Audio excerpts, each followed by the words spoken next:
একজন দক্ষ চালক হিসেবে গড়ে তুলতে চাইলে অবশ্যই রিভার্স গিয়ারটা খুব ভালো করে শিখে নিতে হবে। আপনার যদি রিভার্স গিয়ারে যদি দুর্বলতা থাকে তাহলে কিন্তু আপনার নিজের মনের কাছে আপনি দক্ষ চালক হিসেবে নিজেকে তুলে ধরতে পারবেন না।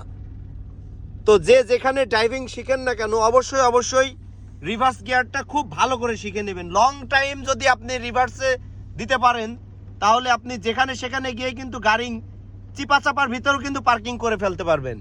বিশেষ করে ঢাকা শহরে কিংবা যে কোনো জায়গায়, এমন জায়গায় গেলেন গাড়ি পার্কিং করার জায়গা খুবই চিপা, হ্যাঁ, তখন কিন্তু আপনার যদি রিভার্সে দুর্বল থাকে আপনি কিন্তু ফেল মেরে যাবেন। তখন কিন্তু পার্কিংয়ের সকল মানুষের কাছে আপনাকে ছোট হতে হবে, হেয় প্রতিপন্ন হতে হবে।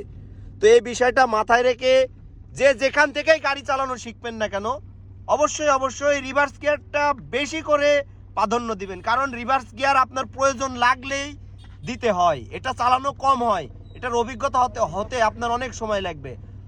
আর সামনে দিলেই তো গাড়ি চলে, আপনি তো গাড়ি চালালেই তো সামনে চলবে। তাহলে সামনের অভিজ্ঞতাটা একটু কম থাকলেও গাড়ি চালাতে কিন্তু ঠিক হয়ে যাবে, কিন্তু রিভার্সটা কিন্তু আপনার ঠিক হবে না, কারণ রিভার্স গিয়ারটা বোঝারও একটা বিষয় থাকে।